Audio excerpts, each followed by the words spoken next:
Rasulullah Shallallahu Alaihi Wasallam menerima wahyu pertama di usia 40 tahun dan diangkat sebagai Nabi terakhir. Namun, perjalanan dakwahnya penuh tantangan.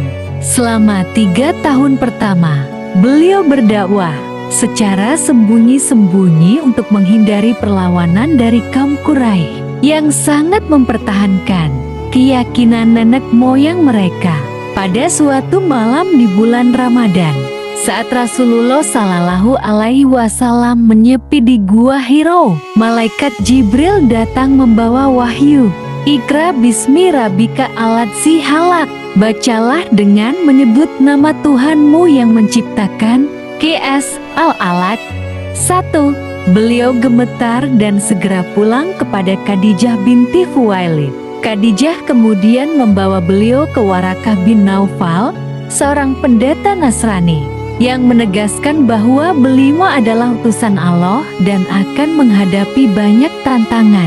Setelah menerima wahyu selanjutnya, Rasulullah Shallallahu Alaihi Wasallam mulai berdakwah secara diam-diam kepada orang-orang terdekatnya.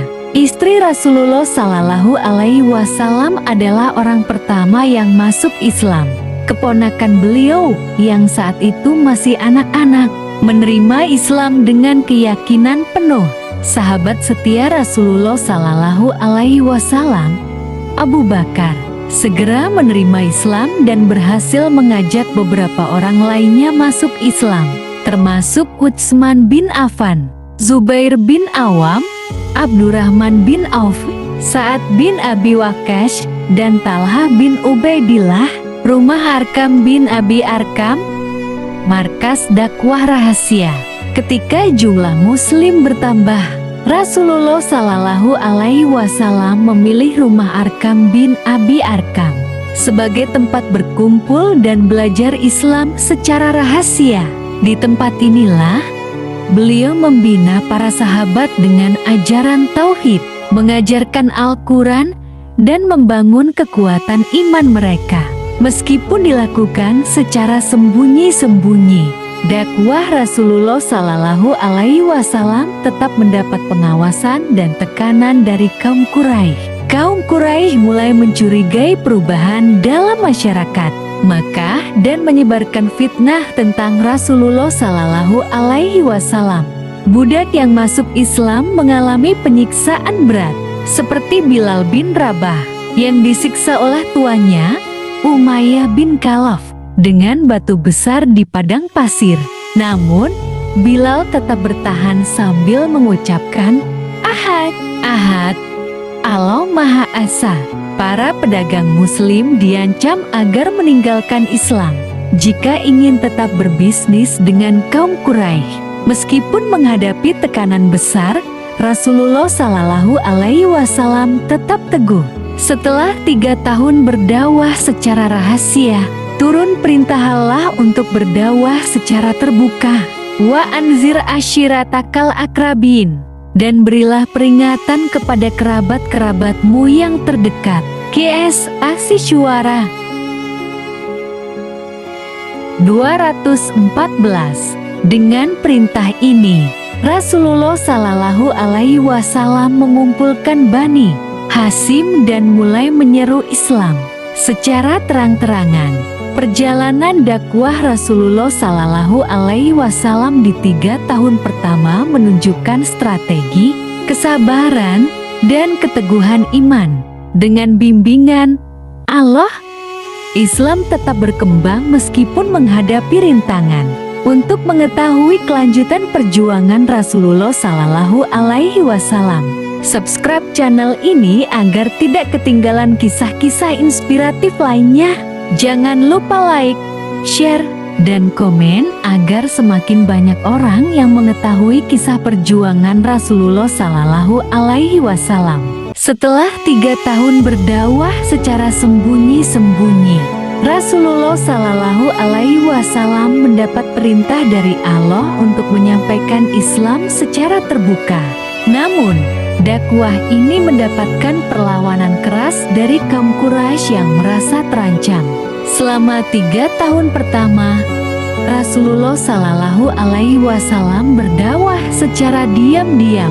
Rasulullah Shallallahu Alaihi Wasallam naik ke Bukit Syafa dan menyeru, "Wahai kaum Quraisy, seandainya aku katakan bahwa di balik bukit ini ada pasukan berkuda yang siap menyerang kalian, apakah kalian akan mempercayaiku?"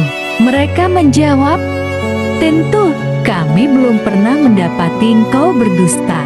Lalu beliau berkata, "Sesungguhnya aku adalah pemberi peringatan kepada kalian sebelum datangnya azab yang pedih." Namun, Abu Lahab menolak dan berkata, "Celakalah engkau, wahai Muhammad." Allah pun menurunkan ayat, "Binasalah kedua tangan Abu Lahab dan benar-benar binasa dia." Qs Al-Masad 1. Sejak saat itu, dakwah secara terang-terangan dimulai, dan penolakan pun semakin besar. Kaum Quraisy mulai mengolok-olok Rasulullah dan menghalangi dakwahnya.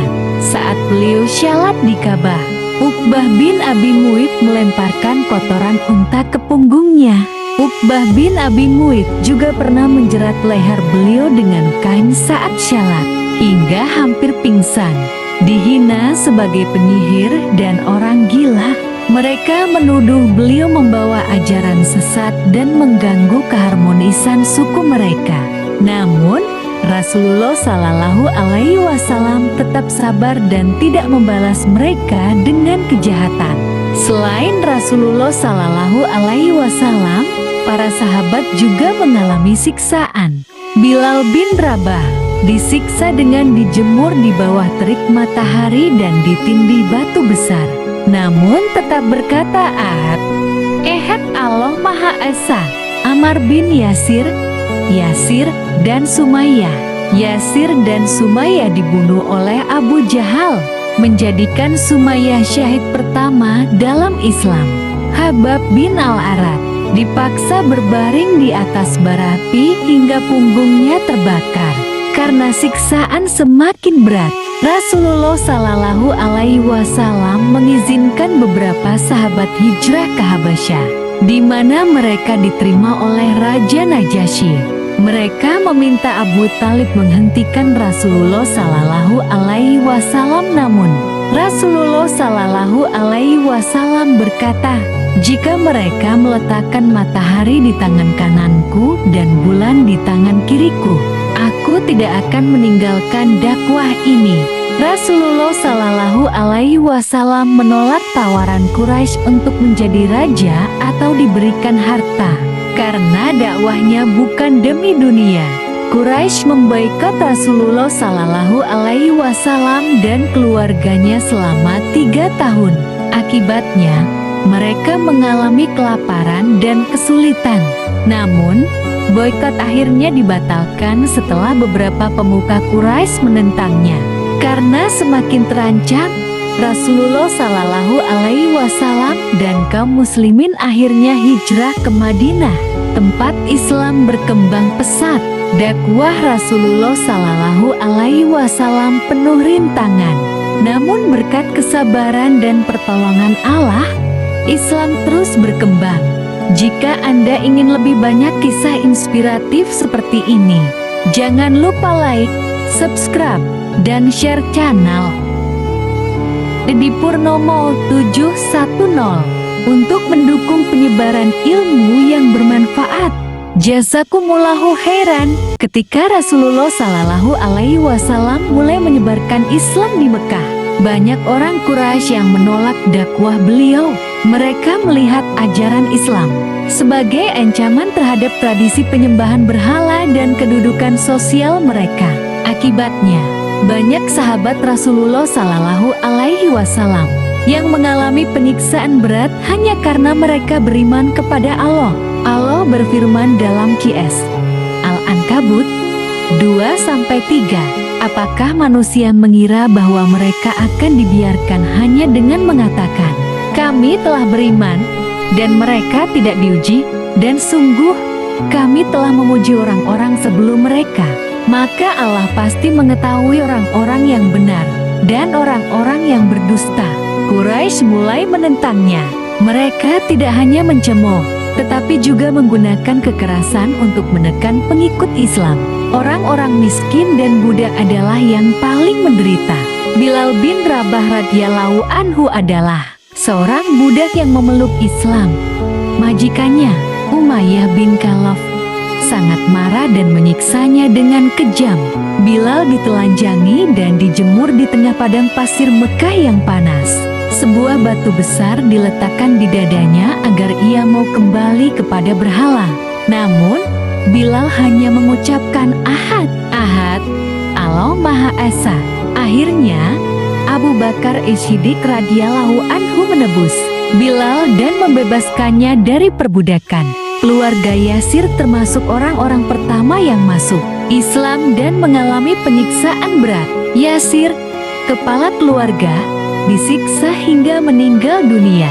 Sumayyah, istri Yasir, menjadi wanita pertama yang mati syahid dalam Islam setelah ditikam oleh Abu Jahal.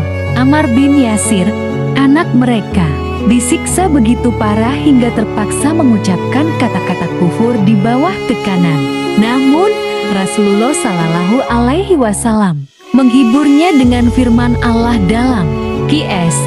An-Nahl 106. Barang siapa yang kafir kepada Allah setelah dia beriman, kecuali orang yang dipaksa kafir padahal hatinya tetap tenang dalam keimanan, maka mereka tidak berdosa. Habab bin Al-Arad radhiyallahu anhu adalah seorang sahabat yang mengalami siksaan mengerikan. Kaum Quraisy membakar bara api dan menekan punggungnya ke atasnya. Dagingnya terbakar, tetapi ia tetap teguh dalam keimanan.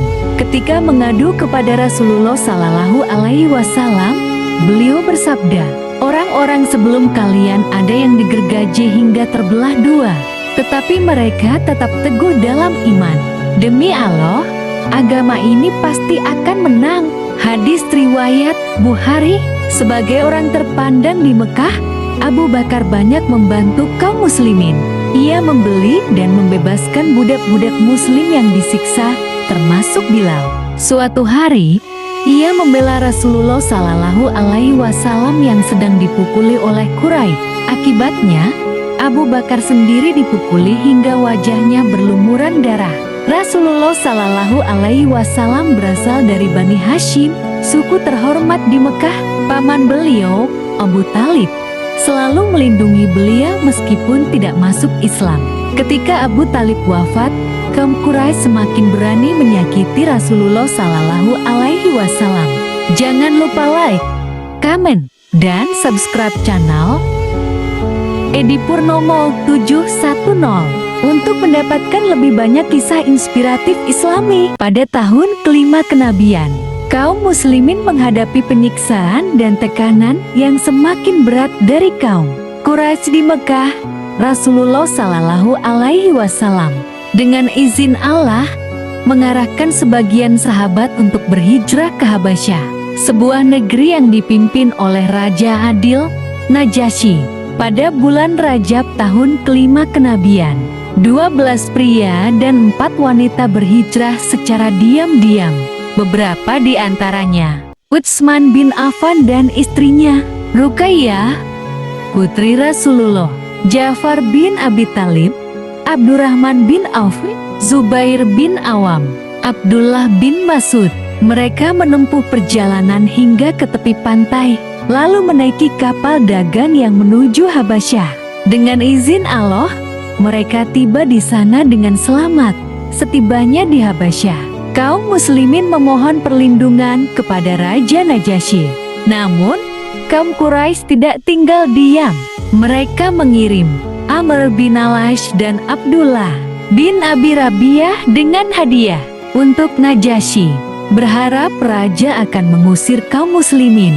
Utusan Quraisy berkata, "Wahai raja, orang-orang ini meninggalkan agama nenek moyang mereka dan membawa ajaran baru. Kami ingin engkau mengembalikan mereka kepada kami." Namun, Najasyi ingin mendengar langsung dari kaum muslimin. Pembelaan Ja'far bin Abi Thalib. Ja'far bin Abi Thalib tampil sebagai juru bicara dan berkata, "Wahai raja, dahulu kami adalah kaum yang hidup dalam kebodohan. Kami menyembah berhala, memakan bangkai, berbuat kezaliman, dan tidak menghormati hak-hak sesama. Lalu Allah mengutus kepada kami seorang rasul dari kalangan kami sendiri. Beliau mengajarkan kami untuk menyembah Allah yang esa, menegakkan kejujuran, menjaga amanah, dan melarang kami dari perbuatan keji serta menumpahkan darah tanpa alasan. Najasyi bertanya, apakah kalian membawa sesuatu dari wahyu yang diajarkan Nabi kalian? Ja'far kemudian membacakan surah Maryam 19, 16-21 yang menceritakan tentang kelahiran Nabi Isa alaihi salam. Mendengar ayat-ayat tersebut, Najasyi menangis hingga janggutnya basah. Ia berkata, sesungguhnya ini berasal dari sumber yang sama dengan ajaran Nabi Musa dan Isa. Aku tidak akan menyerahkan mereka kepada kalian. Tidak menyerah, Amr bin Al-As kembali keesokan harinya dan berkata, wahai raja, mereka mengatakan hal buruk tentang Isa bin Maryam. Ja'far bin Abi Thalib menjawab, kami mengatakan tentang Isa sebagaimana yang diajarkan Nabi kami, bahwa beliau adalah seorang hamba Allah, utusannya, kalimatnya yang disampaikan kepada Maryam, dan roh darinya. Najasyi kemudian mengambil sebatang kayu dan berkata, demi Allah, Isa bin Maryam tidak lebih dari apa yang kalian katakan ini, bahkan seukuran kayu ini pun tidak lebih. Ia kemudian mengembalikan hadiah dari Quraisy dan berkata, aku tidak akan mengkhianati kaum yang datang mencari perlindungan kepadaku. Akhirnya, lebih banyak muslim yang hijrah ke Habasyah dalam rombongan kedua, hingga jumlah mereka mencapai sekitar 80 orang pria dan wanita. Jika Anda menyukai video ini, jangan lupa untuk like, komen, dan share agar semakin banyak yang mengetahui kisah perjuangan Rasulullah Shallallahu Alaihi Wasallam dan para sahabat. Salah satu momen paling bersejarah dalam perjuangan Islam di Mekah adalah masuk Islamnya Umar bin Khattab. Ia dikenal sebagai sosok yang keras, tegas, dan sangat menentang ajaran Rasulullah pada awalnya. Namun, hidayah Allah akhirnya menyentuh hatinya, menjadikannya salah satu sahabat terkuat dalam membela Islam. Umar bin Khattab adalah seorang Quraisy dari Bani Adi. Ia dikenal sebagai pria yang kuat, berwibawa, dan keras dalam memegang prinsip. Sebelum masuk Islam, ia adalah salah satu orang yang paling memusuhi Rasulullah dan para sahabatnya. Suatu ketika, Umar berkata dengan penuh kemarahan, aku akan membunuh Muhammad dan mengakhiri ajaran barunya ini. Niatnya adalah menumpas Islam dengan tangannya sendiri. Namun, Allah memiliki rencana yang jauh lebih besar untuknya. Dalam perjalanannya menuju rumah Rasulullah untuk membunuhnya, Umar bertemu dengan Nuaim bin Abdullah, seorang muslim yang menyembunyikan timanannya. Nuaim yang mengetahui niat Umar berkata, sebelum engkau menemui Muhammad, tidakkah sebaiknya engkau melihat keadaan keluargamu sendiri? Adikmu, Fatimah, dan suaminya, Said bin Zaid, telah masuk Islam. Mendengar hal itu, Umar marah dan segera menuju rumah adiknya. Ketika Umar tiba, ia mendengar suara Fatimah dan Said bin Zaid yang sedang membaca Al-Quran. Dalam kemarahan, ia masuk dan memukul Fatimah hingga berdarah. Namun, Fatimah tetap teguh dan berkata, wahai Umar, lakukanlah sesukamu, tapi ketahuilah, kami telah beriman kepada Allah dan Rasul-Nya. Melihat keteguhan adiknya, hati Umar mulai luluh. Ia meminta untuk melihat lembaran yang mereka baca. Fatimah menolak memberikan mushaf itu sebelum Umar bersuci. Umar pun mandi, lalu membaca surat Taha. Fiha, kami tidak menurunkan Al-Quran ini kepadamu agar kamu susah. tetapi sebagai peringatan bagi orang yang takut kepada Allah. Diturunkan dari Allah yang menciptakan bumi dan langit yang tinggi. Qs Ta'a 1-4. Mendengar dan membaca ayat itu, Umar terdiam. Hatinya bergetar. Ia berkata, betapa indah dan agungnya kata-kata ini. Ini bukanlah perkataan manusia. Hidayah mulai menyentuhnya. Setelah hatinya terbuka, Umar memutuskan untuk menemui Rasulullah. Ia pergi ke rumah Arkam bin Abi Arkam, tempat Rasulullah dan para sahabat berkumpul. Ketika Umar mengetuk pintu, Hamzah bin Abdul Muttalib berkata, "Jika ia datang dengan niat buruk, aku sendiri yang akan menghadapinya." Namun, saat Umar masuk, Rasulullah menghampirinya dan menggenggamnya dengan penuh wibawa. Rasulullah Shallallahu Alaihi Wasallam bersabda, "Wahai Umar, belum saatnya engkau menerima kebenaran." Umar pun berkata dengan penuh ketundukan, "Aku bersaksi bahwa tiada Tuhan selain Allah dan Muhammad adalah utusannya." Takbir menggema di rumah Arkam bin Abi Arkam. Para sahabat bersorak karena mereka tahu bahwa masuk Islamnya Umar adalah kemenangan besar bagi dakwah Islam. Jangan lupa like, komen, dan share agar semakin banyak yang mengetahui kisah inspiratif ini. Aktifkan lonceng notifikasi agar tidak ketinggalan update terbaru. Pada tahun ke-7 kenabian, kaum Quraisy semakin keras dalam menindas Rasulullah Shallallahu Alaihi Wasallam dan para pengikutnya. Setelah berbagai cara gagal membendung dakwah Islam, mereka mengambil langkah ekstrem dengan memboikot Bani Hashim dan Bani Muttalib, keluarga Rasulullah Shallallahu Alaihi Wasallam. Pemboikotan ini berlangsung selama 3 tahun dan menjadi salah satu ujian paling berat dalam sejarah awal Islam. Meskipun Rasulullah Shallallahu Alaihi Wasallam terus berdakwah dengan penuh hikmah, kaum Quraisy tetap menentangnya. Beberapa di antara mereka, seperti Abu Lahab, menjadi penentang paling sengit. Ketika upaya persuasi dan ancaman gagal, mereka bersepakat untuk memutus semua hubungan sosial dan ekonomi dengan kaum muslimin serta keluarga Rasulullah Shallallahu Alaihi Wasallam. Kesepakatan ini ditulis dalam sebuah dokumen yang digantung di dalam Ka'bah. Isinya mencakup, tidak boleh ada pernikahan dengan kaum muslimin, tidak boleh ada transaksi jual beli dengan kaum muslimin, tidak boleh ada interaksi sosial dengan kaum muslimin, tidak boleh ada bantuan dalam bentuk apapun kepada kaum muslimin. Dengan aturan ini, kaum muslimin benar-benar diisolasi dari kehidupan masyarakat Makkah. Kaum muslimin dipaksa mengungsi ke lembah Abu Talib, sebuah tempat tandus di pinggiran Makkah. Mereka mengalami kelaparan dan kesulitan yang luar biasa. Kelaparan dan kekurangan pangan karena tidak ada perdagangan atau bantuan. Kaum muslimin hanya bisa makan dedaunan dan kulit pohon. Tangisan anak-anak yang kelaparan terdengar setiap malam. Namun kaum Quraisy tetap tidak peduli. Abu Talib, paman Rasulullah Shallallahu Alaihi Wasallam yang sangat mencintainya, tetap setia melindungi keponakannya meskipun ia tidak memeluk Islam. Ia berusaha sebisa mungkin membantu dengan sisa-sisa persediaan yang ada. Setelah 3 tahun penderitaan, beberapa orang Quraisy mulai merasa iba.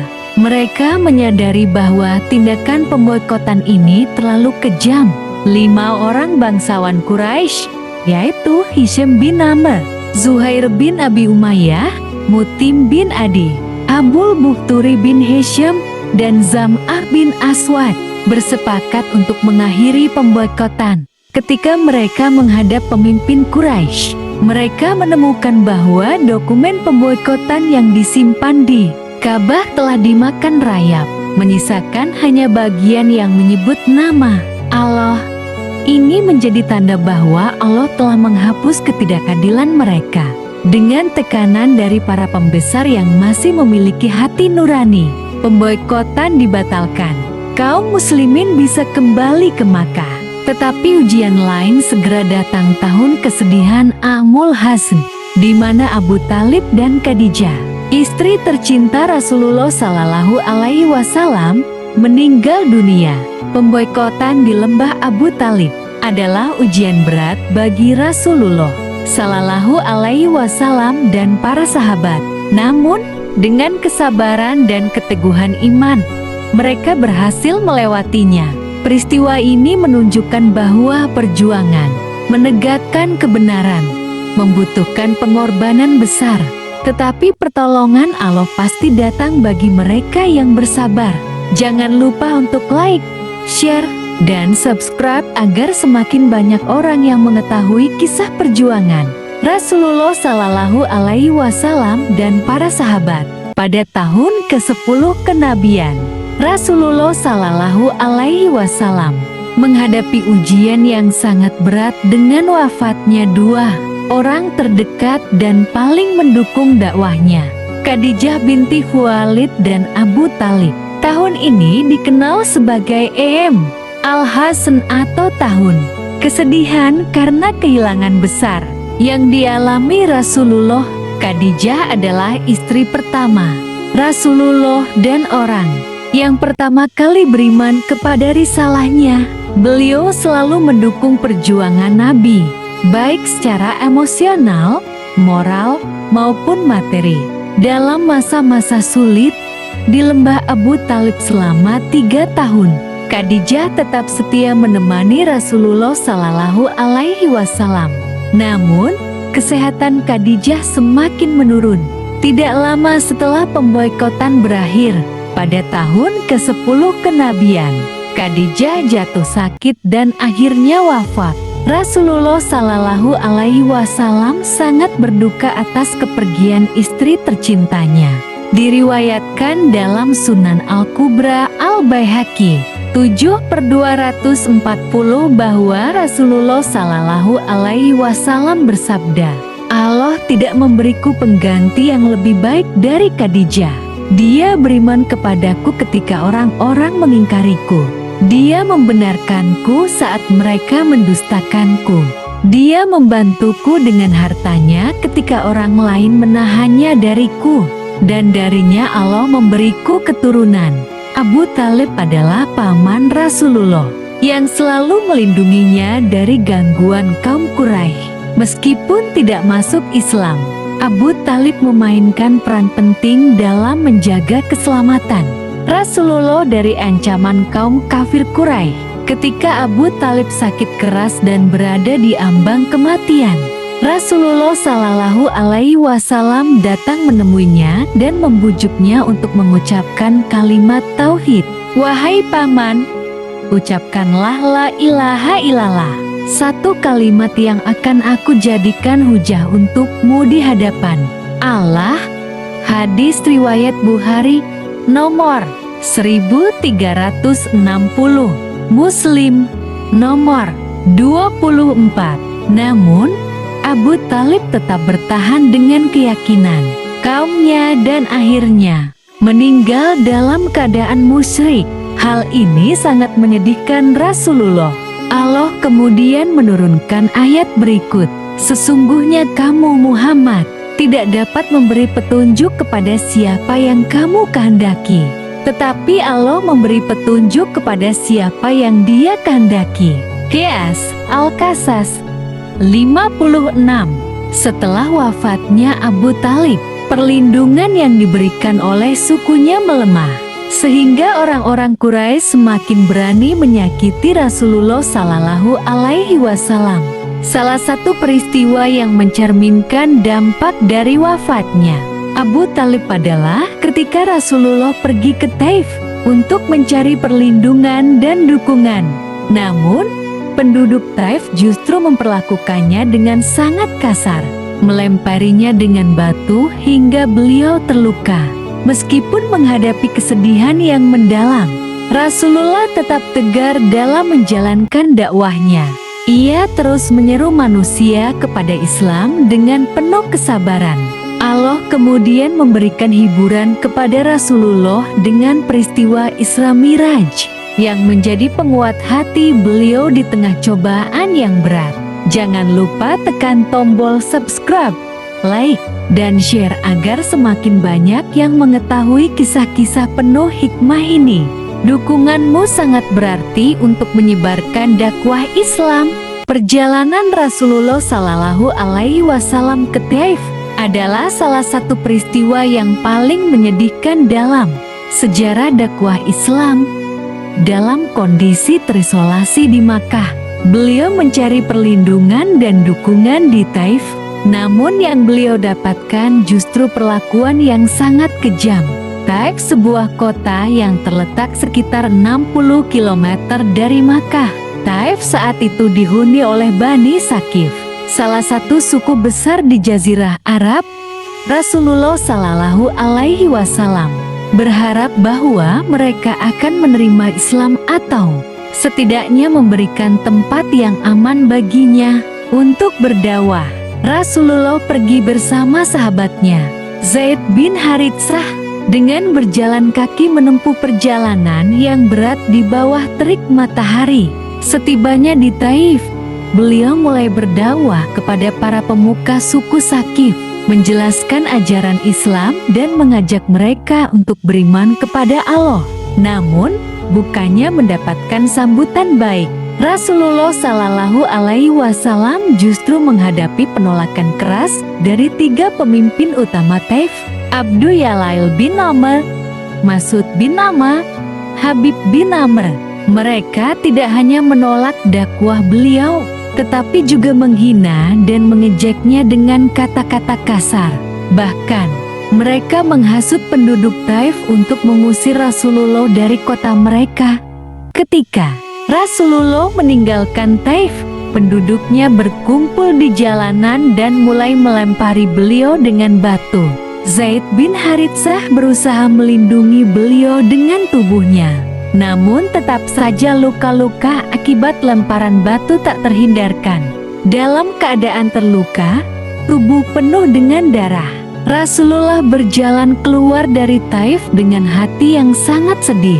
Ketika sampai di sebuah kebun milik Utbah dan Syaibah, 2 orang dari Bani Abdus Syams, beliau duduk di bawah pohon dan berdoa, "Ya Allah, kepadamu aku mengadukan kelemahan kekuatanku, sedikitnya kemampuanku, dan kehinaanku di hadapan manusia. Wahai Tuhan yang Maha Pengasih, Engkau adalah Tuhan orang-orang yang lemah, dan Engkaulah Tuhanku. Kepada siapa Engkau menyerahkan diriku? Kepada orang jauh yang akan menyerangku, atau kepada musuh yang telah menguasai urusanku? Jika Engkau tidak murka kepadaku, maka aku tidak peduli dengan semua ini. Namun, kesejahteraan darimu lebih luas bagiku. Aku berlindung kepada cahaya wajahmu yang menerangi kegelapan, yang memperbaiki urusan dunia dan akhirat, dari kemurkaanmu yang hendak ditimpakan kepadaku. Hanya kepadamu aku berserah hingga Engkau ridha. Tiada daya dan kekuatan kecuali dengan pertolonganmu." HR Tabrani. Setelah doa tersebut, Allah mengutus malaikat Jibril dan malaikat penjaga gunung kepada Rasulullah. Malaikat itu berkata, "Wahai Muhammad, jika engkau menghendaki, aku akan menimpakan gunung kepada mereka." HR Bukhari dan Muslim. Namun, Rasulullah yang penuh kasih dan penyabar menolak tawaran tersebut. Beliau justru berharap bahwa kelak keturunan mereka akan beriman kepada Allah. "Aku berharap semoga Allah mengeluarkan dari mereka keturunan yang menyembah Allah semata dan tidak menyekutukannya." HR Bukhari dan Muslim. Jangan lupa like, subscribe. Dukungan Anda sangat berarti bagi kami. Barakallahu fikum. Bait Aqabah adalah salah satu peristiwa paling penting dalam sejarah Islam. Peristiwa ini menjadi titik awal hijrah Rasulullah ke Madinah dan awal terbentuknya komunitas Islam yang kuat. Bait ini terjadi dalam 2 tahap, yaitu Bait Aqabah pertama dan kedua, yang melibatkan para penduduk Yatsrib yang telah menerima dakwah Islam. Selama lebih dari 1 dekade, Rasulullah berdakwah di Mekah untuk menyampaikan ajaran Islam. Namun, dakwah beliau menghadapi banyak rintangan. Kaum Quraisy tidak hanya menolak, tetapi juga menindas dan menyiksa para pengikut Rasulullah. Banyak sahabat yang mengalami penyiksaan. Bahkan ada yang harus hijrah ke Habasyah, Ethiopia untuk mencari perlindungan. Saat itulah beliau bertemu dengan penduduk Yatsrib. Pada musim haji tahun ke-11 kenabian, 6 orang dari suku Khazraj yang berasal dari Yatsrib datang ke Mekah.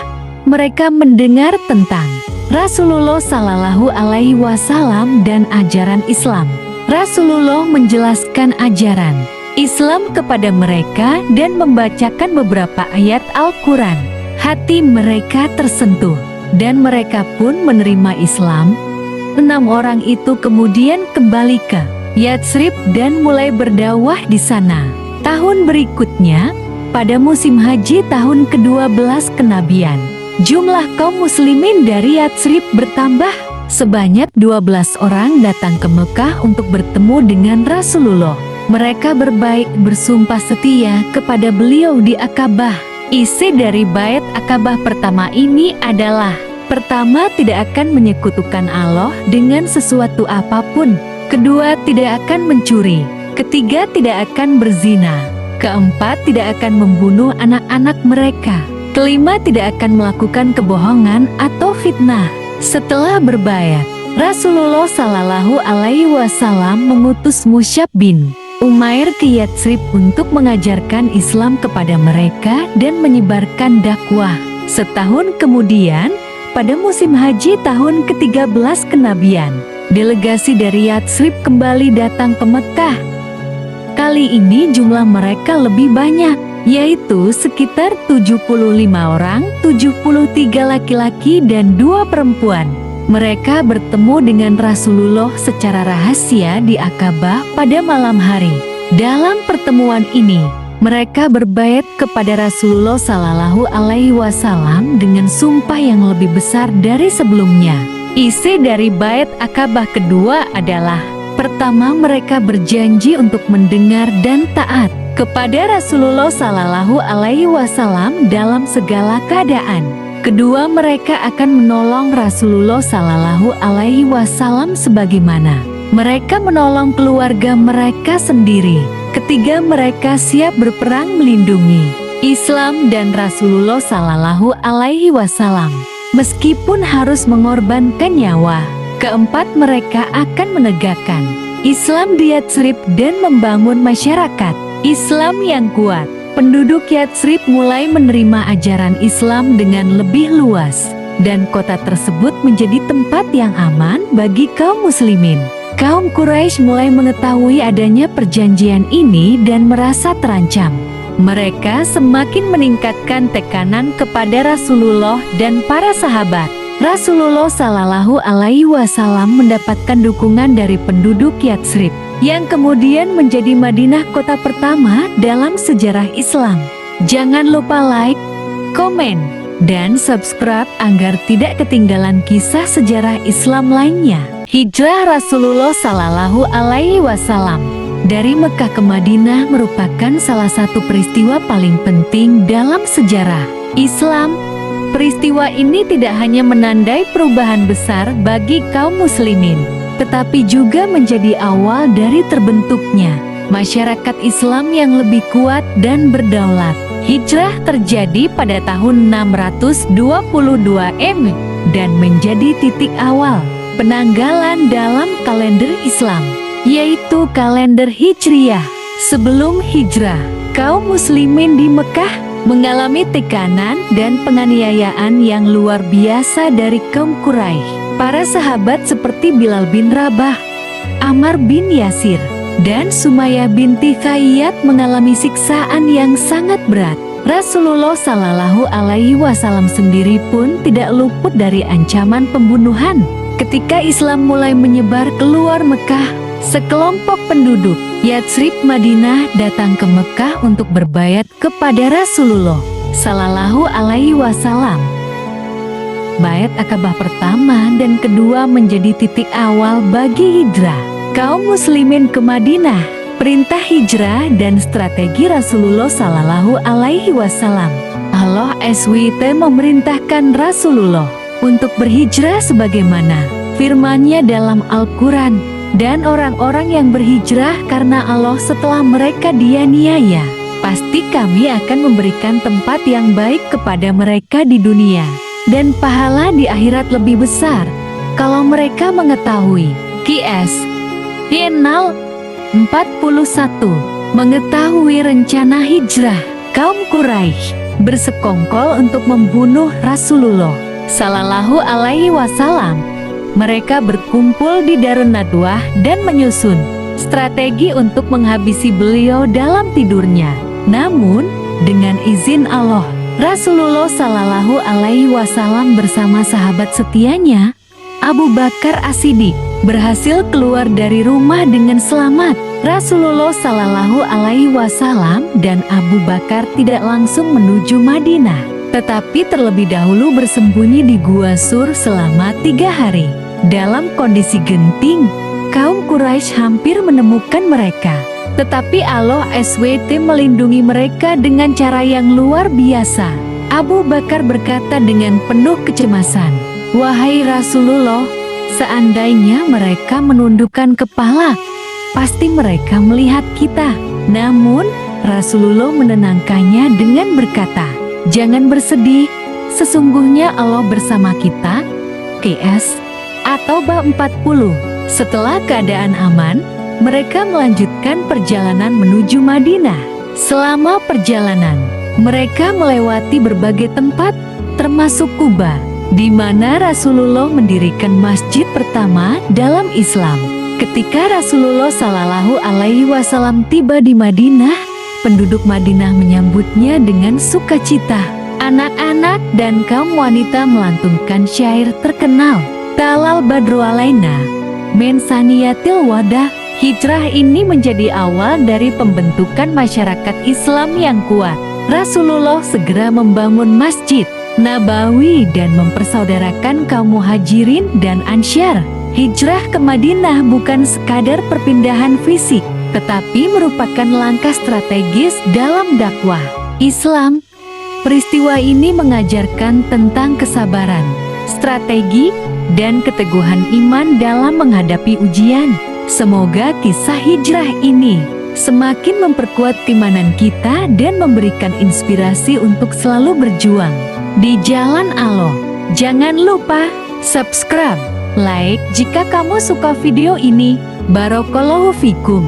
Saat perintah hijrah turun, kaum muslimin mulai meninggalkan Mekah secara bertahap menuju Madinah. Rasulullah Sallallahu Alaihi Wasallam bersama sahabat terdekatnya, Abu Bakar As-Siddiq, juga melakukan perjalanan bersejarah ini.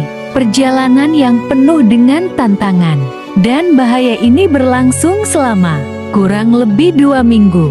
Namun, di Madinah, kaum Ansyar telah bersiap dengan hati yang penuh kegembiraan untuk menyambut Rasulullah Sallallahu Alaihi Wasallam. Kaum Ansyar adalah penduduk asli Madinah yang terdiri dari 2 suku utama, yaitu Aws dan Khazraj. Mereka telah lama mendengar tentang keutamaan Nabi Muhammad Sallallahu Alaihi Wasallam dan agama Islam. Sejak peristiwa Bait Akabah, mereka berjanji untuk membela Rasulullah dan kaum muslimin yang berhijrah. Berhari-hari, penduduk Madinah menanti kedatangan Nabi. Setiap pagi, mereka keluar dari rumah, naik ke dataran tinggi, dan memandang jauh ke arah jalan yang menghubungkan Mekah dan Madinah. Harapan mereka semakin besar karena mereka tahu bahwa Rasulullah membawa cahaya kebenaran bagi seluruh umat manusia. Pada tanggal 12 Rabiul Awal, Rasulullah Sallallahu Alaihi Wasallam tiba di Quba, sebuah desa kecil di pinggiran Madinah. Di sana, beliau disambut dengan penuh kehangatan oleh penduduk setempat. Rasulullah tinggal di Quba selama beberapa hari dan mendirikan Masjid Quba, yang menjadi masjid pertama dalam Islam. Kaum muslimin di Madinah semakin tidak sabar untuk bertemu dengan Rasulullah. Mereka berbondong-bondong datang ke Kuba untuk menyampaikan rasa cinta dan hormat mereka. Akhirnya, setelah 4 hari di Kuba, Rasulullah Shallallahu Alaihi Wasallam melanjutkan perjalanan menuju Madinah. Ketika Rasulullah dan Abu Bakar mendekati kota Madinah, berita kedatangannya segera menyebar. Kaum Ansyar keluar dari rumah mereka, berbaris di sepanjang jalan, menyambut dengan penuh sukacita. Mereka melantunkan syair yang sangat terkenal hingga kini. Talal badru alaina, min saniyatil wada, wajaba asy syukru alaina. Madalillahida, telah datang bulan purnama kepada kami. Dari lembah Saniyatil Wada kami wajib bersyukur selama masih ada yang menyeru kepada Allah. Anak-anak, wanita, dan laki-laki tua serta muda semua bersuka cita. Mereka ingin melihat wajah mulia Rasulullah Shallallahu Alaihi Wasallam secara langsung. Beberapa orang mendekati beliau dan menawarkan tempat tinggal, namun Rasulullah dengan penuh kelembutan berkata, "Biarkan unta ini berjalan karena ia telah diperintahkan oleh Allah." Unta tersebut berjalan hingga berhenti di depan rumah Abu Ayyub Al-Ansari.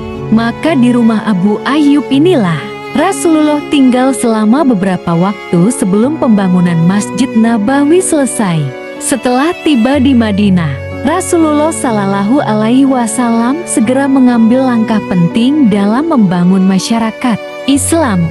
Salah satunya adalah mempersaudarakan kaum muhajirin, orang-orang yang berhijrah dari Mekah, dengan kaum Ansyar penduduk asli Madinah yang menerima Islam. Yang cinta Rasulnya jangan lupa like, subscribe, dan nyalakan lonceng notifikasinya agar tidak ketinggalan kisah-kisah Islami penuh hikmah lainnya. Dukungan Anda sangat berarti bagi kami. Barakallahu fikum. Ketika Rasulullah Shallallahu Alaihi Wasallam tiba di Madinah dalam peristiwa hijrah, salah satu langkah pertama yang beliau ambil adalah membangun sebuah masjid. Masjid ini tidak hanya menjadi tempat ibadah, tetapi juga pusat pemerintahan, pendidikan, dan sosial bagi umat Islam. Masjid ini kemudian dikenal sebagai Masjid Nabawi, yang hingga kini menjadi salah satu tempat paling suci dalam Islam. Setibanya di Madinah, Rasulullah Shallallahu Alaihi Wasallam disambut dengan penuh cinta oleh kaum Ansar. Unta beliau dibiarkan berjalan hingga berhenti di tanah milik 2 anak yatim, Sal dan Suhail, yang berada di bawah asuhan Asad bin Zurarah. Tanah ini kemudian dibeli untuk dijadikan lokasi masjid. Pembangunan Masjid Nabawi dilakukan secara gotong royong oleh Rasulullah dan para sahabat. Bahan-bahan utama yang digunakan adalah pondasi, dibangun dari batu yang kuat agar kokoh. Dinding terbuat dari batu bata dan tanah liat. Atap ditopang oleh batang pohon kurma dan daun-daunnya. Lantai beralas pasir dan kerikil. Masjid ini awalnya memiliki luas sekitar 35 meter x 30 meter dengan 3 pintu utama. Salah satu pintu dikenal sebagai Bab Rahmah yang masih ada hingga saat ini. Fungsi Masjid Nabawi di masa Rasulullah Shallallahu Alaihi Wasallam. Masjid Nabawi bukan hanya tempat salat, tetapi juga memiliki berbagai fungsi penting dalam kehidupan umat Islam. Pertama, tempat ibadah digunakan untuk syalat 5 waktu, syalat Jumat, dan syalat lainnya. Kedua, pusat pemerintahan. Rasulullah Shallallahu Alaihi Wasallam memimpin pemerintahan dan membuat keputusan penting di sini. Ketiga, tempat pendidikan. Masjid Nabawi menjadi madrasah pertama dalam Islam, tempat para sahabat belajar Al-Quran dan Sunnah. Keempat, tempat berteduh para muhajirin. Sebuah bagian khusus bernama Syufa dijadikan tempat tinggal bagi para sahabat yang belum memiliki rumah. Kelima, pusat sosial. Masjid juga menjadi tempat pertemuan kaum muslimin dalam berbagai urusan sosial dan dakwah. Seiring dengan bertambahnya jumlah umat Islam, Masjid Nabawi diperluas. Pada tahun ke-7 Hijriyah, Rasulullah menambahkan luasnya menjadi sekitar 50 meter x 50 meter. Setelah beliau wafat, para khalifah meneruskan perluasan dan renovasi masjid ini. Pembangunan Masjid Nabawi adalah tonggak penting dalam sejarah Islam. Masjid ini bukan sekadar tempat ibadah, tetapi juga pusat dakwah dan peradaban yang menjadi inspirasi bagi umat Islam di seluruh dunia. Hingga kini, Masjid Nabawi tetap menjadi salah satu tempat paling suci bagi umat Islam, menyimpan sejarah perjuangan Rasulullah Shallallahu Alaihi Wasallam dan para sahabat dalam membangun peradaban Islam. Yang cinta Rasulnya jangan lupa like, subscribe, dan nyalakan lonceng notifikasinya agar tidak ketinggalan kisah-kisah Islami penuh hikmah lainnya. Dukungan Anda sangat berarti bagi kami. Barakallahu fikum.